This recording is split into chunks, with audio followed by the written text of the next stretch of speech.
sir? Oh yeah. Good. You can hear me too? Mm-hmm. All right, so your front foot is going to be pointing to the net post. Your back foot is going to be even with the baseline. So I'm comfortable, not too far, not too close, just a little bit wider than my hips. So I'm comfortable. So I'm going to start. Suhas likes to do, start like this. It's not that big of a deal. I prefer this, but that's just preference. Hold the ball like you're holding your drink. What is your favorite drink, Suhas? Water, cup of water. Good. So from here, I'm going to turn first. I'm turning my shoulders, my hips, and my knees. That's how my racket goes back. Not because I do something crazy with my hand, because I turn my body. Then I'm going to toss.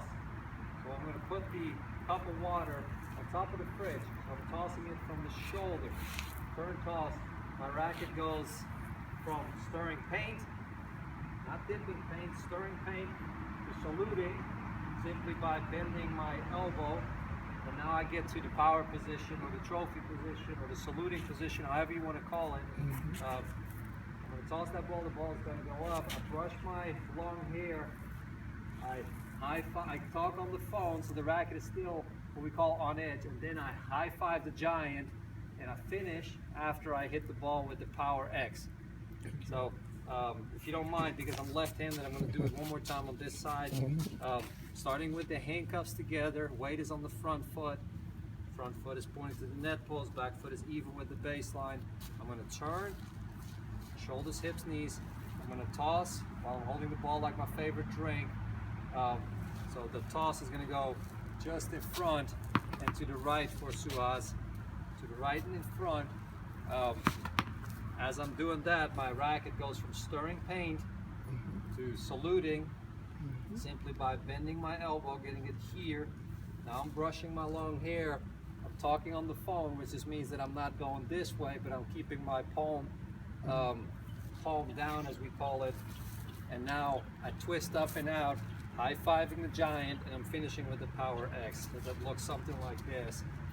Turn, toss, tall. And I know those are checkpoints that, obviously you don't want to go ding, ding, ding, ding. Right. It's all going fluid from slow to fast, but you can have them start in the grip. Now the grip is a big one. Index knuckle and heel pad are on the second bevel, so that if I hold it, it should be straight like I hammer nails in the ground. He wants to be here and go this way. Yeah. It's the easiest way to swing. It also makes the most sense because your strings are going to your target, while serving is a more complicated shot. It actually swings up, out, and away like throwing a ball, which is confusing. But that's, if he can learn to serve in the right grip, one, he will hit the ball much higher. And two, he will be able to slice, he'll be able to spin, he'll be able to flatten it out, he'll be able to kick the ball. I can do all those things from that grip. I cannot do it from this grip. From this grip I can go forward and a little bit to the side if I'm lucky. But if he wants to learn to serve, setting himself up for success later on, he's got to learn to serve in that grip. So, what you could do is have him start like this, or even start like this, and just get to this part, and then starting him in salute, and then starting him from stirring paint, and then starting him from ready position. So you go work from contact point back to get him familiar with the different parts, and that way you can work on it. Now, for him just to work on his toss, I'm showing you like I'm left-handed, but he can have a little square to the right in front of him, so that he could just work on getting the toss. Yeah, okay. There, so that my contact point is to the right and in front, and it doesn't need to be far one way or another. It's to the right and in front for him, Right. so that he can high-five the giant. So High-five the giant.